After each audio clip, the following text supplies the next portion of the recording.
Hey guys, welcome to another episode of Eating While Broke. I'm your host, Coline Witt, and today I have very special guests, actor, producer, model, and former professional athlete, Blue Kimble in the building. Why? Because I said model? Just wow. Is a long title? No, thank you. You know the crowd. It's all your. But- you're like a true Jamaican. You have all these Hey, I like that. I'm Jamaican now. actor, producer, model, former professional athlete. It's a lot. Ross Claude, say Yes. the Jamaican. Yes, and there's a lot of and Jamaican. You're not Jamaican, no? I'm not Caribbean. Big shout out to all my Caribbean people. What are you just black? Look, are you just black? I'm a mutt. Most black people are mutts. Okay, yeah, that's true. What about yourself? Are you mutt? I'm 100% mutt. Muddy. Like, people look at me and be like, "That's a Puerto Rican, Hispanic, Dominican, Spanish-speaking something." I'm black. My mother is black. My father is black. But my family has a lot of other things in them. We got, everybody like to claim that they Cherokee. Yeah. Got all that. You know what I'm saying? So there you have it. So before we get into everything, Blue Kimble, I want to know what you're going to be cooking us for breakfast today. Well, I didn't even mean to say that breakfast, but technically this is my first meal of the day. So what are you going to have me eating today, and go through the ingredients and the seasonings and all that? A lot of people like to call them struggle plates. You know what I'm saying? When you're cooking and you're broke and you're struggling. But being from the South, like I said, I'm from Atlanta, so Southern culture, Southern heritage, you can eat breakfast all day. Breakfast for lunch, breakfast for dinner. Come home at the club, 2 a.m, late breakfast. So this is a struggle plate. We are making a sandwich.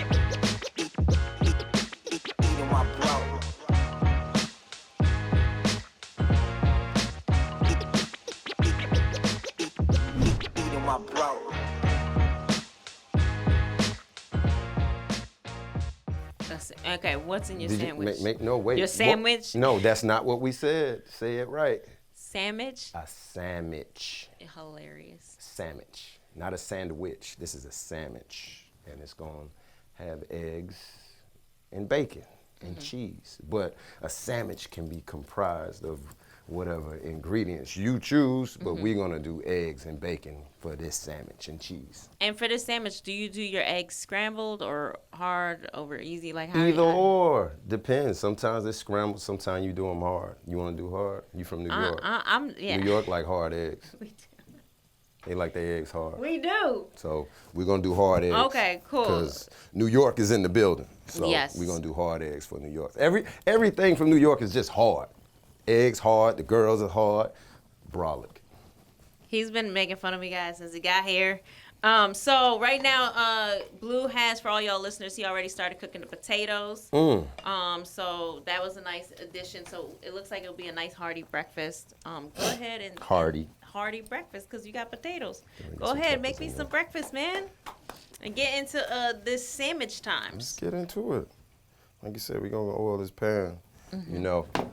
With some organic olive oil, virgin oil. They say you're not supposed to use vegetable oil no more, right? Yeah. Even though we still do. I know you still do. No. I use it only like if I'm doing potatoes. Or maybe plantains every once in a while. Plantains. Yeah. But you just said you wasn't Puerto Rican. I'm Jewish and Jamaican. Oh. No wonder you hit me with the Caribbean vibes. Okay. Any man with a job is Jamaican. Exactly. Well, with multiple jobs. With Right, multiple any man with jobs. multiple You have a jobs is lot of Jamaican. jobs. So Okay. I'm Jamaican. It looks like you've had a nice journey. So take me back to what was going on. Take me all the way back to the original, because I know the sandwich meal can still be, you could still enjoy that today. But take me back to the time when this was a meal to keep you cracking eggs, keep you full. Because it's like that, like you said, during the times when you're struggling or whatever, and money is an issue. Crack that egg because you want them hard. you gotta, reach and find things that'll last. And it's always eggs. Eggs is a meal that you can buy a carton of eggs for the low. You know what I mean? And you can always eat eggs for breakfast, lunch, or dinner. Back in the day, it was for the low. Yeah, well, not now, right? You got to be balling to get eggs now. But back in the day, that's what it was. You can get eggs. So anytime, like I said, money low, you can't get out, you can't eat. You got to get some. And, the men that work out want their proteins and this and that. Eggs is that. Eggs is the good, the good protein. So at any time, you can always. So can you take me back to a time get a when carton it was of eggs for the low. And you can eat eggs all week. Can you take me back to a time when it was like times were rough? Most definitely. Like starting out maybe before you became a professional athlete? See, that's the whole thing. People think that just because you're a professional athlete, that means you're rich. That means you're balling. That means this. Majority of football players are making league minimum. What's league minimum?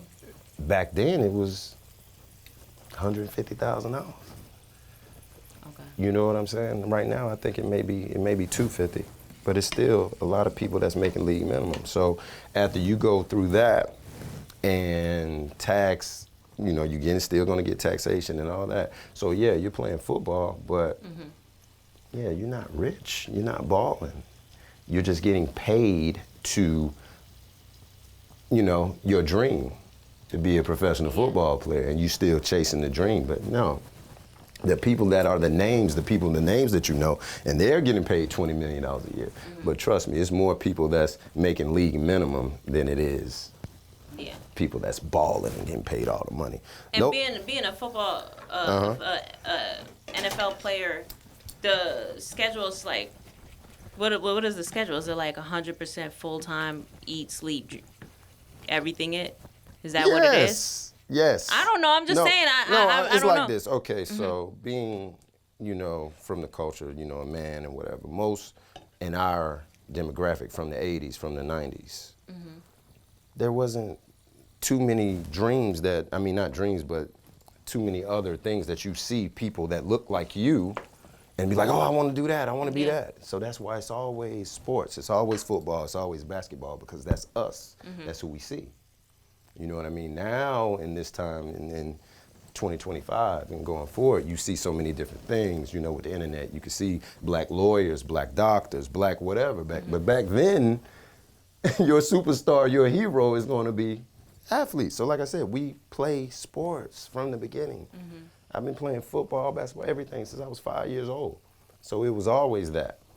Even though coming from Atlanta, because Atlanta has like black people in almost every seat, you still felt like that was the only thing you really saw? It's not that it's the only thing. It's just the simple thing that you gravitate to. You know what I mean? And yes, big shout out to you for knowing that. Atlanta has always been a chocolate city, you know what I mean? And we've, in comparison now that I've lived all over the country and been in other cities, and it's such a blessing and a privilege, and anybody from Atlanta will definitely tell you this, just to be raised in Atlanta, you know what I mean? To be able to have the culture like you just spoke of being able to see so many black people doing different things, you know what I mean? We have that in Atlanta. We always have had a rich black culture, and people, like you just said, professional blacks. We have that in Atlanta. But they're not on TV. Yeah. They're not, you know what I'm saying? I'm telling you who we were watching on TV. You know what I'm saying? The sports and athletes. But no, we have that in Atlanta. Always have. And like I said, to grow up with that, and then when you come, you meet people from different walks, different cities. Like one of my friends that's the homie now, and he's from Kansas. You know what I mean? And we sit down and do these talks, different panels, and he was always just the only black person in his class and this and that. He's surrounded by white people. He's the token black, to use to use those air quotes. Yeah. But you know what I'm saying? And then we chopped it up and it was like, damn, then you get to talking to people from Atlanta. It's the opposite, where you didn't see a white person like that until you were maybe in the fifth grade or middle school or whatever. Like we weren't around white people. We were raised around a black community. You Yeah. know what I mean? So, and just to come up that way with the rich culture from Atlanta, it's a blessing, man, to know that as a black man, you can do more because you've Yeah. seen it. Yeah. And I feel like that's some of the mentality and some of the energy that's installed in a lot of people from Atlanta, why so many successful Atlanta people are out here doing it. Now, you've lived in every city you've mentioned earlier, and you're now in the entertainment business. Could you potentially seeing it being you have your friend from Kansas who is surrounded by all whites. Then you know, prior to Tyler Perry and some of these black names really pushing forward with black production, I would say the industry was not predominantly ran by black people. Still Could you not. see it? Could you see that potentially hurting someone that comes from Atlanta that's not privy to that many other races doing things? As I butter your toast, Thank you. literally. Yeah, I mean, and saying you brought up Tyler Perry, big shout outs to the big boss Tyler Perry. That's one of the main reasons that I'm into the industry now, because, like I said, he did everything that he did within Atlanta. After I stopped playing ball and going through that transition, that's how I randomly fell into acting. You know, if I would have stayed in any other cities, if I would have stayed in Florida, Miami, where I was living, if I would have stayed in Charlotte, where I was playing ball at one point, living there, I wouldn't be doing this now, because I moved back to Atlanta, and Atlanta was popping with the film industry, and Tyler Perry was taking off with what he was doing, and Atlanta was becoming the Hollywood of the South. Because those avenues was there, that's how I randomly fell into this shit. Now, before we get into the randomly fell into acting, I want to go back to you aspiring to be a professional athlete, your household, your upbringing, 2-parent household, single mom. I want to know the whole scoop, rich, poor, middle class. For sure. Go ahead. Oh, no, it's like that.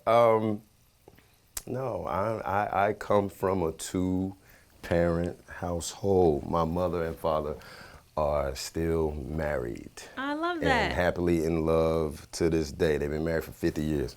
50 years? 50 years. Now, do you have a ideal, a positive outlook on love because you've seen that? Oh, big time. Like I said, so I'm the youngest of 3 boys. You know what I'm saying? And I'm just an old soul. Everybody that meets me will say that, because I'm raised by the elders. I got older brothers, older cousins, older uncles. You know what I'm saying? And just all that. So everything that I have, I went through it with them. I saw them doing it. I'm watching them doing it. I'm watching my older brother bring girls home. You know what I'm saying? Yeah. At an early age. So these things impact you or whatever. But like I said, I'm raised by men. I come from a boy family. We have, like I said, I don't have a sister. I have one cousin. My eldest cousin was a girl. Rest boys, like 20 boy cousins. Okay, and then middle class, poor? Middle rich? Class? No, nobody's rich. I had to ask. There's no such thing. Okay, but as 2-parent rich. household? But no, yeah, 2-parent household, mother and father, doing their thing. No, middle class. Okay, and what did they do? Middle class meaning, if they did struggle, I didn't know it. Okay. They made sure that we were good. Okay. You know what I'm saying? So I can't attest to the people, you know what I'm saying, even though I saw it, and growing up more and being around more, you see it and understand it. But no, my mother and father never let us go without. So we never did the whole thing of, oh, y'all gonna eat air for breakfast tonight. I mean, for dinner tonight. You're eating air and water. And you never caught wind of anything. No. Okay, that's great. No. Now, are you the first and only professional athlete in your family? Because it sounds like you got a lot of men. No, so. I come from a sport family. Like I said, Okay. we did that, and that's the whole thing. Sports is always there within the family and within the community, but that's the thing. you have to survive the community before you can be a professional anything. You know, you have to survive the streets. You have to survive the allure of the stereotypical things that black men go through being raised in the hood or not in the hood. Because Like what, for example? Just whatever. No, so like some of the people that were supposed to make it to the NFL, the NBA, and they didn't because they didn't survive the streets. Some of the best football players and basketball players that I know dropped out of high school because the streets got them. Yeah. You know, they didn't stay down and, like you said, or have two parents taking care of them like I did. So they selling crack or they doing whatever or XYZ. They don't have time to chase the allure of the dream. Yeah. I need money right now. So it's like that. And all of that happens. And even when you come from a situation like mine, you still can get caught up. Like I said, my oldest, you know, not to glorify that, but that's what my older brothers and uncles did. Yeah. They were in the streets. So the allure for that was always there for me. I had a VIP access to the street life if that's what I wanted. You know what I mean? Even though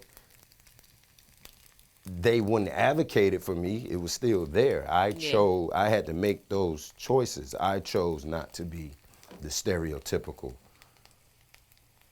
street guy and a victim to that situation. I knew that I could do more and was capable of more because I watch all them and seen what they done did. I done seen people get shot. Not, you know, I mean, you know what I mean. Yeah, you've seen. I've seen the other side of the sword. Like I said, growing up around that and being raised by the others, you see it. Yeah, so you see when it falls apart. You see people get killed. You see people go to jail. You see people, like I said, in the street chasing things and having this, and they fall all the way off the other side of what can happen. So no, even though that was there for me, and I coulda, woulda done all that and had those instant, I chose not to, even though it was always there and it's always tempting because, like you said, you doing something else and you going without. You playing football, you're not getting paid. You going to school, you're not getting paid.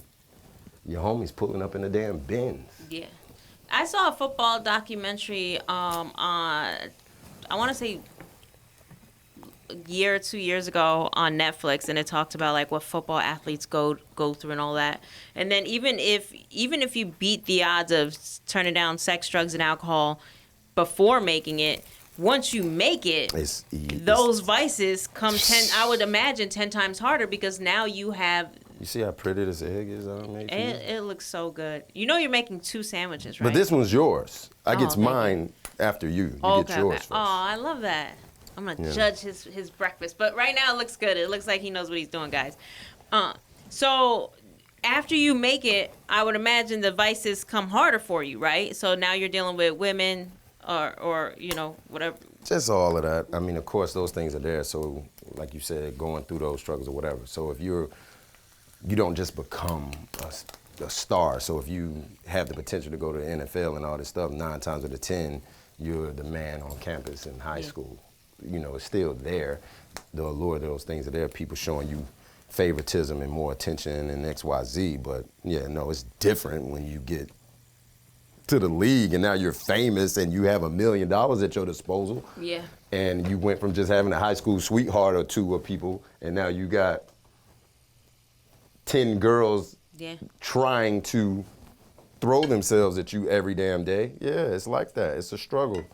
And a lot of people don't survive it. It just is what it is, the mentality. Because, like, think about it. So many people hit the NFL or NBA or whatever, hit the league. And you're like, man, he was so good in college, or he was so this and that. Why he didn't, or he was the man, why he didn't pan out? Because you lose the focus. It's hard to stay focused and do everything that you have been doing to get to this point. Now you're like, oh, I'm here. I made it. I got paid. Now I can relax a little bit. Did you go and through that's that? when you fall off. But did you relax a little bit? No, it's not. Everybody's walk is different. Mine ain't the same. But that's what I'm trying to No. find out. What was your walk like? No, see, like I said, I was in high school. I was in trouble because the street stuff was there. I didn't. I played football all my life. I always been good. Like I said, this is what we do. But I didn't. It's not that I didn't take it serious. It's just what we used to do, and I made my situation harder for me. I didn't go to a major school because, like I said, I was in trouble. My coach was telling people that I wasn't.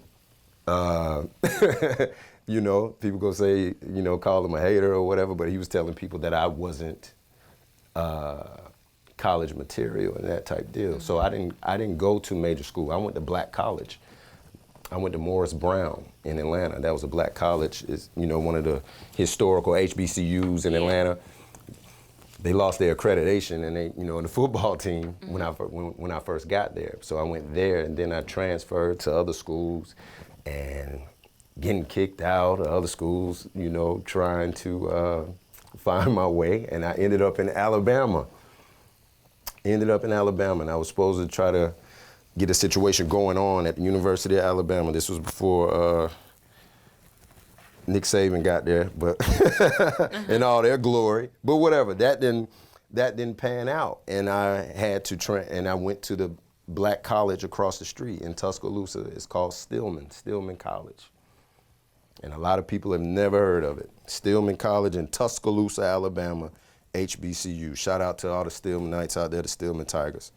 Yep. So, and when you do that and you go to a smaller school. I feel like this is going to end up burning. It is hella burning, guys. No, it ain't burning. Flip that bread. Flip the bread. No, that's cheese. Flip the bread. Yo, that's cheese. Flip the bread. That's cheese, Look at bro. the opposite side of the bread. That's cheese. Don't you get over here knocking what's going on over here. It's not burnt. Look. No, look at the bread. That's cheese. No, look at the other side. Melted cheese. No, look at the other side. Melted. The other side. Look, melted cheese. He purposely not showing y'all the other side. Melted cheese. You a gaslighter. Look. like on the stove. Okay. So you end up making it to the NFL, right? So becoming a professional athlete, right? I'm listening. Tell me about that right before transition, how you get the phone call, what you're thinking, what that process is. It's not like that. It doesn't happen like that. Like I said, I'm saying. So, like I said, it's levels to everything. Y'all are taking it from you speaking on the level of the stuff that you see on TV. Yeah. When you see the people, oh, here comes the call, you're getting drafted. Yeah, that's what I'm speaking from. No, that's not how it happens. Like I said, I'm coming from black college. Okay. Black college players aren't treated with the same, you know, just the allure of those from major schools, from Alabama, Florida, the big schools, D1 schools. You know what I'm saying? It's no pageantry to it like that. You know what I'm saying? You don't get drafted. You have to go through another process. That's what I'm saying. They have different tryouts and different things like that. So when they have the other combines and the other tryouts, and I go there and I perform well, then they say you're invited to come like to camp. Okay. there's no, and you know what I'm saying? Some players get it, like you said, the calls and stuff, like, but that's when they're super on, you know, a level of, you know, being elite, and they're acknowledged as that. And they like, oh, we want this guy, so they risk a draft pick. No, anybody else, you gotta go through those channels. You gotta walk on. And that's what I had to do. I had to go through these things and trying to earn a spot on these teams. And that's what it always was. They're like, you're good enough. We see you. But I got other guys in front of you. It's like corporate. Yeah. This guy graduated from Yale. Yeah. You know what I'm saying? Yeah. He gets a shot before you get a shot, black man. Yeah. Or whoever. It's the same thing. So, like, yeah, you good, but you have to wait. I gotta let this guy go before you. So I like that you're just saying, like, this side that we all would never see or predict at all. It's business. Yeah. Regardless about it being sport, and if you know you good enough, you get the award.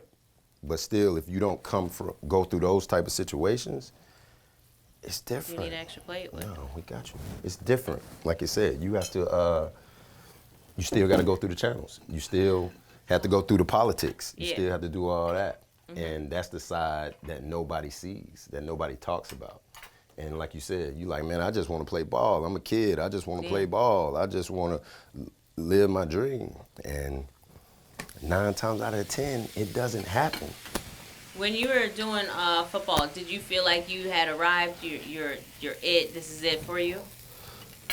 No. I mean, because it was always that.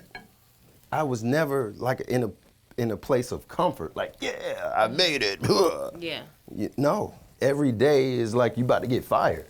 Every day you about to get cut. Every day you about to get released. Every day you worrying about what's next. So that's the journey for me and the people that go through the struggle like I did. It's not glamorous. There's no glamour side of it. Like, and this is organic bacon. Definitely isn't. It is. This is like $5 at Food for Less bacon. It's organic. Food for less. Yeah, struggle, baby. Struggle plates. Struggle bacon. But yeah, no, the route, like I said, all that, no, it's not glamour because you're waiting, and with anything, your future is in the hands of someone else. Yeah. Regardless about your performance as an athlete or whatever, it's still on somebody else to say, let's give this kid a shot. Let's give this kid a chance. And if that doesn't happen, it's a wrap. And that happens more times than not. You understand? So you're good enough to be somewhere, but you're not going to get the opportunity because of the system. Yeah. You know, just like corporate or whatever. So, but the only thing with that, sports, the time is, your window of opportunity and time is this small. You know what I mean? It's a young man's game. You need to be able to produce now. And if you can't, it's a wrap. And then after that, it's like this. You've been doing something for so long, right? Like you said, I've been playing football since I was 5 years old, been playing it forever. People have been chasing this dream since they was a kid. And just like that, it's over. Somebody say, nah, you good. We don't want you no more. We don't want you no, you're not good enough to go to, like after high school, they say, you're not good enough to play at the college level. It's a wrap. You're not playing football ever again. Or then when you're done with college, you're not good enough to go to the professional level. And it's a wrap. You'll never put that helmet on again. You'll never put those pads on again. See, like basketball, you can go to LA Fitness and still dribble and cross motherfuckers over and shoot Steph Curry threes or dunk on people to get your basketball fix. Football, you will never feel that. Why is that? Because there's no like place where you can actually do it, right? Can't. What about? Well, I guess you can't ever. You can't, right? listen, you can now. Like it's leagues that they have where they have 30 and up football. Yeah. I never thought about that. And you're before. out there. These people are out. No smoke to anybody that does that. I'm not talking about you. You know what I'm saying? Don't take this the wrong way. But it's people, like I said, still chasing the dream, chasing those fields. But if you out there playing football at 35 and actually bang, bang, banging, you're nuts. Because you could die. Yeah. Break your leg. I was gonna say even for the pay that they're offering, it's very they're not getting paid. They're not getting paid. No, I'm saying for like even the professional athletes, Oh, like no, that's no. not enough money to get take those types of blows. For the professionals, that's why they get paid. What they get paid, you're risking it for the biscuit, and that's why we're talking about people from impoverished situations. They're like, this is my chance, this is my opportunity, this is what else am I gonna do? What else am I going to do that's gonna generate this type of opportunity? So you risk it. You risk breaking your leg, you risk getting concussions, and that's what's going on now. Like I said, we talking in hindsight, CTE. You know what I'm saying? From people banging their heads and getting concussions all the time. I'm blessed enough that I got out of it unscathed. Yeah. You know what I'm saying? I'm still here, I'm still doing my thing. Yeah. Still feeling good, looking good, no smoke. But my friends, my colleagues, I got so many dudes. Like one of my bros that I knew, he has like early on sight dementia. You know what I'm saying? Early stages of dementia from playing ball, banging so much. My other guys' knees is bad, their backs are bad, they can't, you know what I'm saying? Takes them how much of a time to get up out of the bed. Like I said, these are the war stories from, you know, just sports and stuff that you don't hear. You know, when you age. I can't believe you're touching that with your hand. Listen, I told you, I'm from Atlanta. I'm a real man. How big with his hand? I'm a real man. Okay. Not no smoke to people that aren't real men, but I'm a Southern gentleman and a real man. So if you go get in here and make a struggle plate, you go get in here and struggle with it. I love that you know how to cook. Even though it seems like the potatoes are turned out very low. No, that's just, the potatoes are on a slow burn. I'm gonna let you cook. You're doing a good right, job. like You're doing a good job. That's what they say. Let that man cook. It'd be like a 2-hour breakfast wait. No, if this wasn't for camera, it would have been a faster situation. Really? Yeah, we spacing it out, talking it out, you know, for you. Thank you, bro. So take me into you end up leaving professional football. Yeah, because like I said, I'm doing all that. I'm doing the struggle, going through it. And people telling you you're not good enough. No, it's like that. So that's the NFL. And then they say, yeah, we see you, you good. We rock with you. We fuck with you, but we can't put you on the team. So go over here to the minor league or the other league or the arena football league, the leagues that's attached, you know what I'm saying? So I did all that. Go over here, get some, you know, some good game footage, game reel. That's what it's called. Go get some more touchdowns and come back and see us type shit. But whatever, my body was so banged up, I got injured, and that's the other thing, like you said, the comparison to corporate and the time and the window being short. My ankles is banged up. I need surgery, all this type of stuff. I didn't rehab well, so instead of keep doing the gambit that I was doing, I was like, maybe it's time for me to hang it up. And then afterwards, you quit. Like I said, it's something that you've done your entire life. You quit and you're done, but then afterwards you have the remorse. You like, in the internal conflict, you're like, man, I can still go. I gave up too quick. I still got some in the tank, you know what I'm saying? So you have that where you're beating yourself up. And a lot of people, like I said, when it's done, it's done. And a lot of athletes, if you don't find something to replace the sport, the void, like I said, you're an athlete, you're a professional athlete, or you've been doing sports your whole life. If you don't find something to replace it, you know, it can really fuck you up. And a lot of people have PTSD from that, you know what I mean? From sports and not panning out and not finding something else after. Life after sport, life after. PTSD from it? Yes. Is it because you're going through that battle of whether you gave up too soon? No, just all of it. Life after sport, life after the trauma from doing everything, something you gave your life to, and then you didn't succeed. So like I said, imagine imagine you're the man from the small town. Oh, Jimbo, he's the man. Jimbo made it to the NFL. And then after 2 seasons, Jimbo's back in Bumfuckville. They're like, what are you doing here, Jimbo? You supposed to be on TV. That's tough. Whoa, Jimbo, you're a failure. Yeah. Jimbo, you sell tires now? Yeah. Do you understand the transition? What do you do after the failure? And you are in the public eye of so many people because you were a star. And you were the one that made it out, right? Yeah. Now, how did you go through that transition? How long was that transitional period for you? Like I said, it was me. Like I said, you have the internal conflict of like, damn, maybe I still should go play some more. And a lot of people, that's what they do. I had a lot of friends kept trying to get in the league or get back to the league till they was 30 and 40 years old. Jeez. Like I said, it's a wrap. Football is a sports. That's what NFL stands for. Not for long.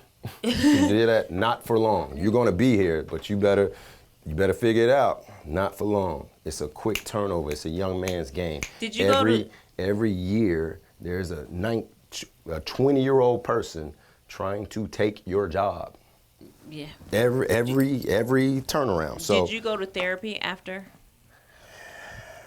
You know, we come from the era where therapy wasn't, I was about to say wasn't around. It's always been around. Therapy wasn't, it was shunned upon. Yeah. So I take it, so you skipped out on that. No, you have to have therapy within oneself, you know, therapy within family, therapy within people who actually care about you, people that you can actually talk to and things you can actually do.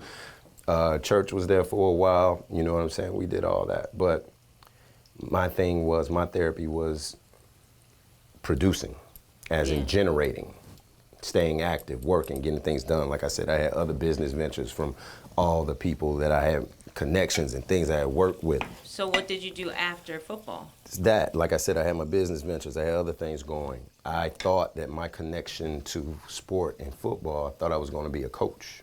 See, and that's what a lot of players do. You transition from ball, and that's why you see them being commentators on TV, or you get into coaching.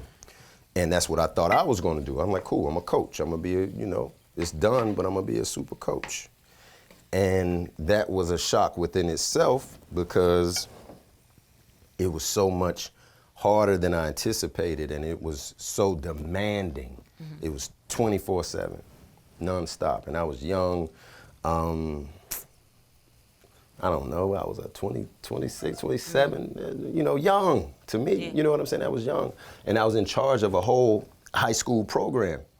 And I had a lot of, the high school kids looking at me like I'm daddy, pause, but you know what I'm saying, like the father figure for all of the youth and this and that, and in charge of them, responsible for their curriculum, making sure they do this, 100 kids. And I'm like, I'm going to fail. I'm not ready for this. I wasn't mentally prepared for that. Could I do it now at the, the grown level of maturity and everything that I'm at now? Yeah, and I could probably be great at it. But at that time, I had to walk. Okay. Because I'm like, I'm going to fail, and I'm not about to set myself up for failure.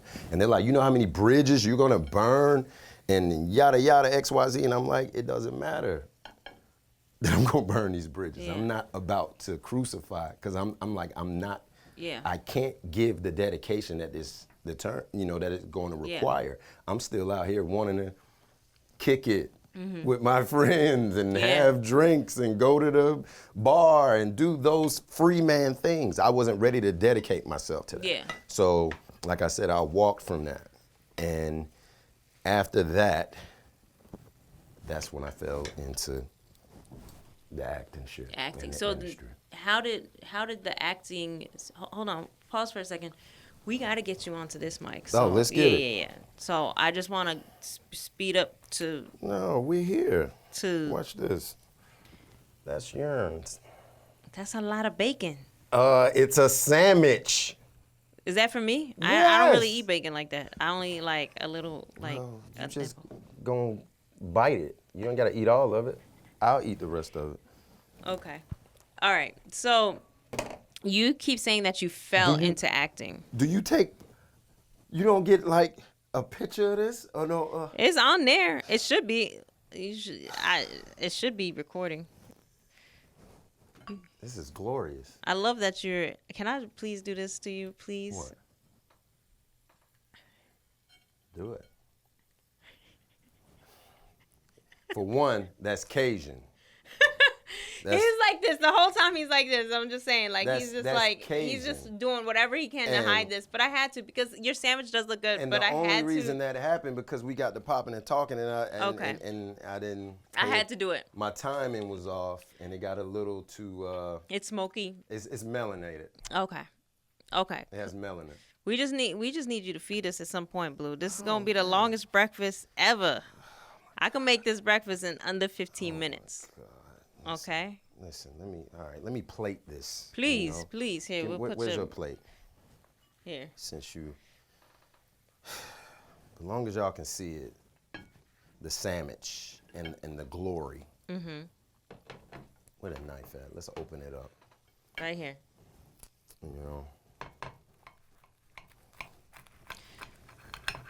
What would would you tell to your younger self? Look at that. Look. Wow.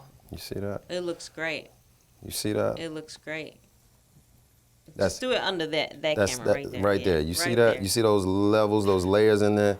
That's from 20 plus years of eating at the Waffle House. You know what I'm saying? Give me. You All know? right, come on. Let's see get that? back to your story. Okay. Tell me, what advice would you give to someone prior to you falling into acting? All right, let's get into it. We're Here. going to turn these potatoes down. Here, put potatoes on our plates, please. Potatoes on the plates. The top one. You're good in the kitchen. Hey, man, I told you I was a guy. You know? A real man. And a real man has to know how to feed himself. Oh, you know what? We should have put it in the, yeah. It's okay. I'm going to use this. That's good. You're gonna Thank you. You're gonna blot your potatoes. Yeah. Okay, the sandwich looks good. It looks restaurant quality. Boom. I'll take that. Okay. Struggle meal.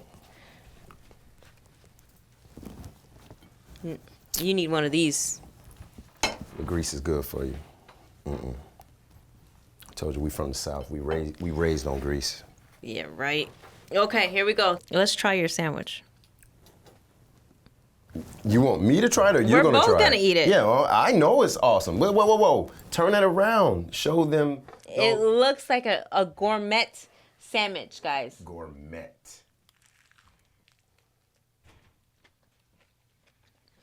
It's a great sandwich. Because it's not a sandwich. Damn. It's that a bacon. sandwich. The bacon tastes so good. I will say this. I love the way you handled your cheese. They thought I was great. I love the bacon. And you tried to It's smoke crispy. me out. You tried to act like I burnt The it. egg was very hard. It was great. I didn't burn it. Like I said, I'm not tooting my own horn or nothing, but I told you, real men know real men know how to cook. This is a great sandwich. Great job. Make sure you let these people know because, and make sure you let them know that you're not capping too. Oh, they know I won't. Yeah. And I'm not, like I said, I'm not braggadocious. I'm not being a jerk, but I told you. You did. I love your confidence, and you did a great sandwich. You didn't try your own sandwich. Did you take a bite of it? I was waiting on you. Oh, I know it's hitting. This is mine. It tastes good, huh? Yeah. You didn't put mayo on it. Use it for you. Well, that was for me. I don't have to put mayo on it. It tastes great. You didn't eat it. You know what I'm saying? Because it's seasoned and toasted up to perfection. The bacon is what gives it the flavor. But you did a great job on the potatoes. Amazing texture. Yo, I'm in here getting gassed up. You did great. Honestly, you did really great. I'm very impressed. The gaslighting here is real, man. I might have to open up a little spot, man. little Blue Gordon Ramsay. What advice would you give to your younger self looking at? This is supposed to have jelly on it, too. You know, I just want to side note it. I'm not trying to derail us, but I just got this. I've been into like making gourmet sandwiches at home. Gourmet. I call it gourmet, but I bought pepper jelly. Mm-hmm. Pepper jam. Pepper jam jelly? Pepper jam. Oh, you know about that? Look, I'm in here, man. Okay, but let me just tell you something. I do these really great sandwiches. They're like so good. Like everyone who tries them, they're like, yo, you could charge for it. So when are you gonna let us taste these sandwiches? I'm gonna start making them and just show people. They're really good. But okay. And don't try to steal my name either. If you do, I mean, whatever. Just show some love. You're hilarious. It's a sandwich. Sandwich. SAMMICH. Sandwich. I shouldn't even be eating this bacon. Okay. Yeah, so it's tell me, organic. What advice, looking back, you going through that chapter of battling yourself, what advice would you give to your younger self in the heat of that battle of should I have quit? You know, am I doing the right thing? Am I a failure? What direction am I going? Is this for me? Is that for me? You know, people saying you could burn bridges if you go this way or this way. Like, what advice would you give your younger self looking back at that chapter? I mean, like I said, now we're in hindsight. Mm-hmm. Everybody's right in hindsight. You know, you get to look back and say, ooh, I told you so. But that's also the thing. Regardless about the choices that you make, and not just me, I'm saying anybody, when you're right, you're wrong, or whatever, it's on you to make it to a point where you can look back and say, I told you so, and not so definitely to rub it in people's faces, but to make it right. When you make choices and they're wrong, it's on you to make it right. You know? Choices are always wrong. People always make bad decisions. But it's on you to make your next decision and do something else that's going to say, yeah, that was bad and I messed up, but that prepared me for this. Do you understand? So it's not over. It's never over. It's on you just to make the next step or to make your last false step the right one. Because then you'd be like, oh, if I didn't make this wrong step or if I didn't mess up here, I would have never ended up here. You keep saying that throughout this whole interview. You keep saying like, I fell into acting. I fell into, and I wanna go over that. I did because, again, like I said, I am from Atlanta. I am from College Park, real Atlanta. Just like you from Brooklyn or up top or wherever, the real places or whatever. Basically, and like I told you, no one does this. No one did this in my family. No one does this type of thing around. You know what I'm saying? The streets are there. The other things are there. Rappers are there. You know what I'm saying? Anything but this. So when I say I fell into it, it's because it was never on my radar. It's not like something like, yeah, I'm going to do this and then I'm going to plan and get into acting. Yeah. I just fell into it. And when I say that, and because then when I actually started doing it, I was shunned upon. I was laughed at. I was joked at. I was called a clown, an idiot. You know, what are you doing? You know what I'm saying? People were saying that when you decided to go into it? Yes. Because at that time, like I said, we're in 2025 now. This was probably 2012 or so. You know what I'm saying? When I first started, no one was doing that. And like I said, where it progressed and got to, but the people around in my community and the people that I dealt with, you know, you don't do this. And when I fell into it, I say that because there was a young lady that I was dealing with at the time. She kept trying to get me to go to acting class with her. And I'm like, do that shit? I'm not Shamar Moore, you know what I'm saying? Yeah. I'm not, you're like, well, you know, because like I said, body was on point because I've been playing ball, you know what I'm saying? And people always used to be like, you should get into acting and modeling. And I'm raised by the streets. Yeah. We don't do that. Yeah. Don't let the light skin shit fool you. I got into fights frequently because I had to show you that I wasn't typical light skinned man. Yeah. Don't play with me. Don't try me. You know what I'm saying? So that type of, you know, stereotypical situation. So we went to acting class. I mean, she kept trying to get me to go. And she tricked me and made me give her a ride. And while I'm there at the acting class, her name is Navanya Rose, and it was called Real Actors Workshop, you know, in Atlanta. And she was like, get up. No one sits and audits my class. If you're gonna be here, you go perform. And I'm like, no. I'm just her ride. And she like, no, get your ass up. I'm dead ass, Mr. Cool Man. Okay. You gotta come perform. And we go through the acting class, the little seminar or whatever. Had fun, you know, whatever, beginning to acting. And then afterwards, she was like, come here. She's like, how long have you been doing this? And I'm like, I wasn't playing. I don't do this. I'm not an actor. I'm not Mr. Pretty Man. Yeah. And she was like, oh, wow. I thought you was just blowing us off because you were past this level. You were more seasoned within the craft. And I'm like, no. She was like, oh, wow. She was like, nigga, you tripping. You could be really making a lot of money. And I'm like, what? She was like, whatever it is. She was like, clearly you got it. And I'm not saying this now to make it, you know what I'm saying? I'm not trying to come off arrogant with it. But that's what she said to me at the time. And I'm like, what?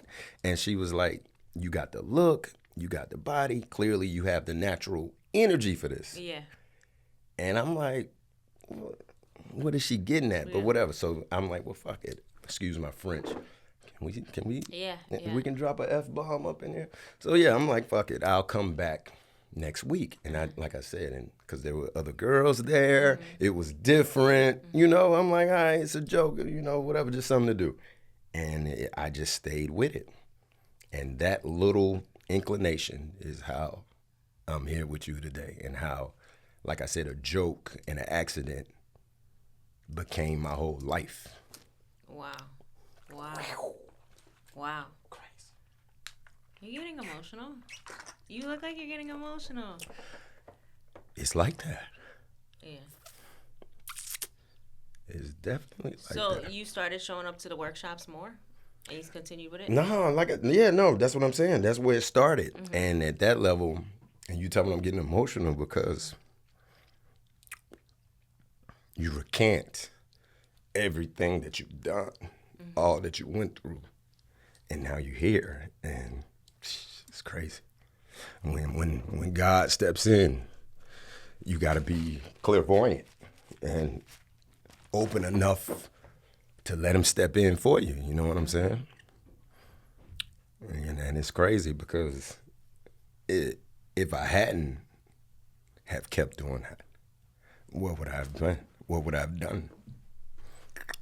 If you haven't been open? No, I'm just saying, if I didn't stay with the acting shit and end up here, where would I have been? Where would I have done? We won't know that, but I'm just saying, so many different opportunities was there, and Smoke, my homie that was selling dope, that's dead now. Yeah. Wow. But I've been selling dope with him. And fell into the stereotypical Atlanta shit. Yeah. You know? So it's a level of, you know what I'm saying, survival, remorse. Because we here now, and people like, oh, Blue switched up on us. But that's the point. You have to be able to switch. You have to be able to pivot. You can't keep doing the same things and expect different results. Can't keep kicking it with the same people and expect different things to happen. You have to want more. And like I'm up here with emotional tears now, thinking about it, because I'm grown. I'm grown now. I'm 40 years old. I've cried more as a 40-year-old man than I have my time, because I'm comfortable with it. Yeah. Now, because now you can go back, like you said, the hindsight. Everybody's right in hindsight, but now you can go back and look at your choices and the times that you were supposed to be in jail, the time that you were supposed to, you know? It's crazy. It blows me. Now I'm up here looking. Looking like strength. No, looking crazy to somebody that like, man, look at this. He'll be crying. But no, like I said, I'm not opposed to it because I know the struggle. I know the story. I know where I came from. I know who didn't make it. When you were doing the acting, at what point did you go full-time, 100% into acting? And how much rhetoric was around you leading up to that point? I wasn't trying to do that on here with you, girl. You put me in a, you put me in it. I went from frying you bacon to you having me thinking about it. Like I said, not too long ago, a friend of mine just passed last week. I mean, not last week, but what's the day? Tuesday? Yeah, this weekend. Like I said, 2 days ago. I mean, this weekend. And like I said, all of that, it just puts you in a crazy mind state. Because he's done. His story is done. His train is done. He's not going to keep going no more. And he was a part of my life. even though his life is done, he was still a part of my life. So, like I said, talking about me and my blessings and my success and what I'm about to go do tomorrow. Fuck me up. I'm sorry. No, you don't have to apologize. No, I'm just saying I didn't mean to get into that. Men ain't supposed to cry. I hate that this stereotype has been like ingrained in our generations, because to me, I think sometimes tears is like a sign of like the healing process, kind of, sort of, you know? For sure. I mean, to have to pivoting is one of the hardest things you can do, is to know when to stop something and start something new. Yeah. And then all the self-doubt that creeps in, like you said, of giving up on something. I think everyone that's pursuing and listening to other people. Imagine if I would have listened to all the people that said I was a clown. What is you doing? You ain't know you go be gay. Actors are gay. Yeah. You know what I'm saying? Just all the things that, you know, black people say, you know, stereotypical stuff. Like I said, I went through all that, you know what I mean? And it was, you know, it's like you went through it, but it seems like a lot of your pain comes from like, and I've never really used this term before, but like survival's remorse. It's like now you made it to the other side.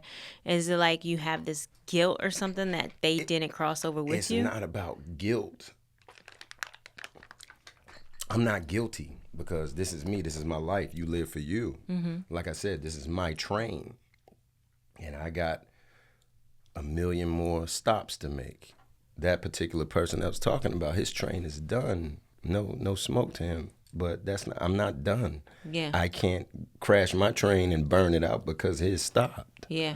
I have to keep going. I keep generating, I keep producing, I keep doing my purpose, my cause. And within that, I get to celebrate any and everybody else who has been a part of my life. Yeah. I celebrate you by me winning and by me being blessed and me having these opportunities. So I don't take none of it for granted. So take me to your first acting gig that you get, like that very first one that you book. After all, everyone's naysaying and in your ear. Tell me about that first one. So that's, like I said, so you start and you're just green. You know what I'm saying? Just like anything else. You're just attracted to the lure. Same thing with me. Oh man, this is fun, this is new, this is different. But that's just practicing at the class. And then you start auditioning for, you know, little, not to call them bullshit, but small roles, you know, school, college theater roles that they have to do for school and stuff. Different people just throwing out little roles and stuff, but you still have to audition. Regardless about when you start throwing yourself out the audition, it's still 100 other people auditioning with you. Yeah. So that's what we're getting at. They start, you know, I'm getting chose. Like, okay, whoa, I booked something. Yeah, and then you just want to go perform because you've been practicing in class, working on your craft and doing whatever. You just want to perform. It's just like sports, see. And this is the crazy connection. Everything that I learned that's installed and instilled within me from sports goes over and plays into the industry. The dedication, the work, it's all the same. The preparation, having this, you know, work out, stay mentally ready, physically in shape, physically ready, spiritually ready. And then they're going to tell you no. And then you have to be ready to get up and do it all over again. Just like sports, you lost. I think that's tough. That's a tough industry. Yeah. You got to get up and play. Yeah, you lost, but you got to play tomorrow. Yeah, you lost. You got to play next week. That's done. Let's go. Keep it moving. Same thing with this. You're going to get told no 1,000,000 times before you get told yes. Like I said, so you got to have a mental fortitude to even get into this game. Yeah. Like I said, it's changing now because the game is not the same today, 25 going into 26, the way it was when I first started. And like I tell my people, I feel like the game evolves like every 5 years. Yeah. You know what I'm saying? So when I started, like we said, early 2010, 2012, whatever, that era, wasn't the same like when they were working in 2000 and before. No digital, no nothing. Everything was manual. I think you had to like buy a book or something, they said, and you had to look to find where the auditions would be at in the weekly paper. Oh, wow. You know what I'm saying? Type shit like Yeah. that. So, but it's still the same thing. It was manual, but you still had to go through that process. And regardless, back to the answer the question, I started getting chose. Like, oh shit, I got booked, and you go do it. So, and that's the thing with acting in the industry or whatever. Just like sports, you practice all week. The game is on Sunday, the football game or whatever. You practice in the sport. You practice in the craft acting. Your game is the movie. The game is the production. When you get booked, you know what I'm saying? When you're on set. The game day is the actual day you're performing. When you go to set, that's your game day. So, you know what I mean? So that's how it was. I started getting booked, started getting chose, and I'm like, oh shit. I done booked 3 projects, you know what I'm saying? Then you same thing. And regardless that, like you said, it's nothing. It was minute. It was a student film, but they still chose me out of 50 other dudes or other dudes that look just like me or whatever. You understand? So that's where you build the confidence and like, okay, maybe I got something here. And then you book something real. Yeah. Right. Cool. So like Ruthless. No, yeah. But at that time it was The Game. I booked The Game. The Game was like, you know, the hottest show out at that time. Everyone loved The Game. Yeah. I started booking other things. I booked The Game and other stuff. And I'm like, so then I got paid. You know what I'm saying? So when you get paid and you like, oh shit, I just got paid to come have fun, came to do what I've been doing, practicing but now they actually paid me and I'm getting respected for it. They gave me respect as an actor. And I'm like, oh, well, fuck this. I'm like, this is what I'm doing now. Now, I'm putting all my chips, I'm gambling on me. Yeah. You know what I'm saying? At this point, though, if you kind of look back, you being able to go have some money then allowed you, I would imagine your money management skills are really great. No? Thank you. Are they? Sure. Yes. No, I don't know. I said yes. Okay, Thank you. Yeah. I appreciate once that. I'm a Capricorn. They say Capricorns manage money well. Okay. Yeah, because in acting, you have to manage your money well, right? Because it's, like I said, it's a game. And people see you like, oh, you're on TV. You're a millionaire. And it's not like that. Yeah. A lot of people, you see them, they on TV, and that was that. And that was the paycheck for that. And now they haven't worked for the rest of the year. Their money ain't came in. It's not like the sports. You get paid every week regardless or whatever. You know what I'm saying? You don't get paid until you work. So it's just, like I said, the whole industry in the world has the reality is one thing and what people think it is another. Yeah. You know what I'm saying? Yeah. It's rough. It's rough. And a lot of people don't survive it. And you understand why so many celebs, you be like, oh, they crazy, or they, or this or that. Oh, yeah. Because it'll tear you down. Yeah. The game will chew you up and spit you out. It's like being in a relationship with a girl that you love. You madly in love with her. Do anything for her, and she just be dogging you out. And everybody like, man, why don't you leave that girl alone? And she dog you out all year. And you about to drop her. And then your birthday come around and she go all out for you, give you everything you want, it do everything for you, shows you that she really loves you. And just like that, she got you locked for a whole year again. You know what I'm saying? And that's how the game is. It's vicious. It does not love you. It will chew you up and spit you out. So if you're not mentally strong, one thing about me, because then I got into this shit, like you said, when I started doing it, and I'm like, damn, also, this is what I'm supposed to be doing. Everything that I've done prepared me for this acting shit. And I'm like, man, I could have been doing this since I was motherfucking 17, 18 years old. I wouldn't have made it. If I would have had success at 18 and a young cat, I wouldn't. It would have tore me up, because, like I said, your mind, your mental has to be there. And I was established as a man when I got into this shit. Yeah, and I think one of the things that you said that I feel is very important is the fact that you said 5 minutes.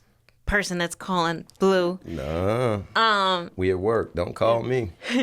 The thing that you said that I think it stands out the most. I think it was kind of like your advice to the younger self is like you can make a wrong decision, but it's on you to make it a right decision. Yeah. And I think that's a testament to like your whole journey. It's like, okay, maybe there was wrong, maybe there wasn't, but either way, you eventually chose to make the right decision to make it work, right? Yes, ma'am.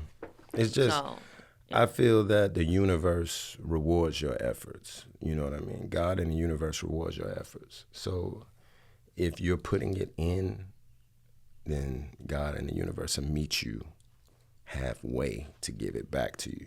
And then if you're putting effort in something that's not for you, then the universe will show you where you're supposed to be. So I agree with that. that's why I do things genuinely. I do things and I'm pure about the things I do. I do it with a smile because the universe will provide. Now, what made you go into production?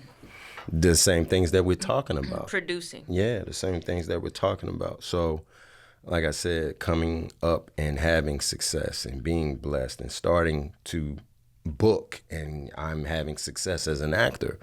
You know what I mean? But then at the same time, it's so many times that roles that I booked never even happened. I've signed contracts, and like you said, when was your ha-ha moment? I made it. You know what I'm saying? Like that. Like, yes, motherfucker, we on. I done signed. Yeah. I done booked this show, and it's coming, and and it never even happens. Oh my So goodness. then that tears you down. You're like, man, I thought I was finna get XYZ, $500,000 and this and that, and now it's not coming. So then that'll happen, and then you get back to the grind, back to work, and then it happens again and whatever. Like I said, it's a roller coaster. Yeah. And you have to be able to sustain the wave. Like I said, the wave will splash on you. You gotta have that's what we tell them. You gotta have a surfboard. You gotta have a boat. You gotta be able to swim. Swim until you can get in somebody's boat to stay on top of the wave. And it's like that. So working, and then you book and book, like I said, and then I finally, other situations all go in my favor. Then I link up with Tyler Perry. You know what I mean? And that's a great situation, just being able to learn from him, mentor from him, being the big boss that he is, the biggest black man in the game, in the industry. So to have him as somebody that's a friend, a mentor, the boss. So whenever he's talking and he's pouring into me, I'm listening. You know what I'm saying? So it's hard for me to not get into production and what I'm doing after watching him. Okay. This man got 10 movies and 10 different shows all on at the same time. He got 10 different deals with Netflix, Amazon, BET, all at the same time. So that's where it comes from. But initially it was already planted. When I got with him, that's when I knew that's what I was supposed to be doing. But that's where it first started. After those situations and those roles and those opportunities never happened, I knew that I had to put myself in control of what we are doing, because at the end of the day, no one is, and just like this, people ask me, damn, Blue, man, you a great actor, man, you're doing your thing. Why you ain't did no Marvel movie yet? Like, I don't want to be, you know what I'm saying? Like, I'm turning down Marvel movies and superhero movies, Batman and Superman. Do you get what I'm saying? The point is, those roles are not available for me. I don't have an opportunity to be in Marvel movie. It was one black Marvel man. It was two. Chadwick, my big bro, rest in peace to Chadwick. And Michael B. Jordan, they got those two roles. You know what I'm saying? It hasn't been much more from that. So the point that I'm making is we have to create that. And I love that. So that's why you went into production. We have to create that. Let's talk about the new project at Viral.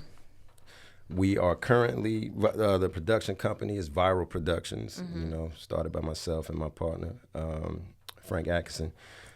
He didn't make it. I told him he could have came and got A sandwich. A sandwich. Nah, he'll pull up later on y'all. But yeah, myself, my partner Frank, Viral Productions, because early on we were making viral videos. Oh, okay. Right. Okay, makes sense now. We Okay. made viral videos, and that's when I created Viral Productions, because I'm like, we got millions of people liking the content that we create when we put these videos out and they go viral. You know what I mean? So if I can get 1 million people to like what I put out, I can also get these same people to come watch my movies. Yeah. It's the Smart. same. It's the same thing. So, and like I said, then when I got with Tyler Perry, it just put more gas on that fire of being able to get these things, and to have him in support of the culture of more black, film creators. It's the time. Because we have to take control of our narrative. Yeah. They're not going to tell our stories. Just like they just dropped, a black love story. We have to tell that story. Yeah. We have to show people what black love really is and what it feels like. Yeah. That's our job. It's our job to portray us in the light that we want to be seen. Like I said, when I was young, you're not seeing us on TV besides being athletes, drug dealers, gang members, in jail. And like I said, we're so much more than that. We have so many more stories to tell besides us being basketball players and jive ass gangsters. Is that what 117 years of Hollywood bullshit is about? Yeah, most definitely. Can you tell our listeners like a little bit about it? Like you said, 117 years of movie bullshit. Oh, is it movie bullshit? Yeah. Oh, I thought it was Same Hollywood. Thing. Okay. Same Hollywood bullshit, movie bullshit. That is the actual name. 117 years of movie bullshit. 117 years, since slavery was abolished. You know what I mean? So that's the years. But like I said, we've been going through this same thing that I'm talking about right now for 100 years, being depicted on camera as slaves, being depicted on camera as ignorant, being depicted on camera as murderer, killers, gang members, whatever. We're so much more than that. And it's just a film highlighting all the levels of the terrible movie roles that we have been in since like the Gone with the Wind era, when they had, she was Ain't Your Mama and a Slave all the way up until this time period, But it's comedic though. Yeah, it's satire. It's satire. a comedic satire, just putting a spin on it to show all the bullshit that we have gone through within being black in the film industry to get to where we are today. I love it. Yeah, I love. I thought that was very creative. We trying. We trying. Like I said, Tyler Perry can't be the only one out here giving y'all movies to watch. You know what I mean? Nope. There has to be more black creators and black filmmakers. So I applaud him for, putting the battery in my back and giving me the support. But we have to do that. The film is in film festivals. We're amongst winning awards right now. So we are blessed beyond measure to just be in a situation. And the timing is just great, man. It's our time, like I said, to take recontrol of the black narrative. And then where can everybody keep with everything Blue? I know you can watch them on TV. Go ahead, drop all your drops. I don't have no drops. It's just Blue. It's just Blue Kimble. That's it. But no, we're going to launch more platforms, like I said, for the production company. And because we have some more situations coming where we're going to have a TV show based off it, just a reality show following everything that goes with being black in Hollywood and being a black filmmaker, you know what I'm saying, an actor and a filmmaker, the things and the bullshit that we have to go through. But yes, please follow me, support me. We need all the love we can get. It's hard out here to be black in the industry. It's hard to be a black man, period. But it's even harder to be a black man in the film industry because they don't want us to win. No? No. Dang. No. I think the entertainment business is all... but I can attest to even just counting on, hey, this deal was signed, this check is coming, and then it's I have a new rule until the check is big time here in hand. Big time. I mean, I pre-plan all my checks, by the way. I pre-plan all my spending before I get it. But I will say this, until the check is in hand, it's not official. No, checks don't count until they are in my possession. No, cashed. That's what I said, in the bank. In the bank. Because even when it's in your hand, it'll still bounce. Don't tell me I've had checks bounce like basketballs. I've had a check in my bag for like the last month and a half, and I'm like, girl, you better go put that in. Because you imagine I go to deposit, they like, because I think they have like 90 days, right? You better go, goddamn. You better go cash your money. But all right, guys, thank you guys for tuning in. Everything Blue Kimble. And like, subscribe, follow, share, comment. For sure. Thank you. Peace out. I'll make you a sandwich. He'll make you a sandwich. I'm going to finish my sandwich. I'm just going to remove all the bacon. Organic bacon. Thank you, guys. Peace out. See you.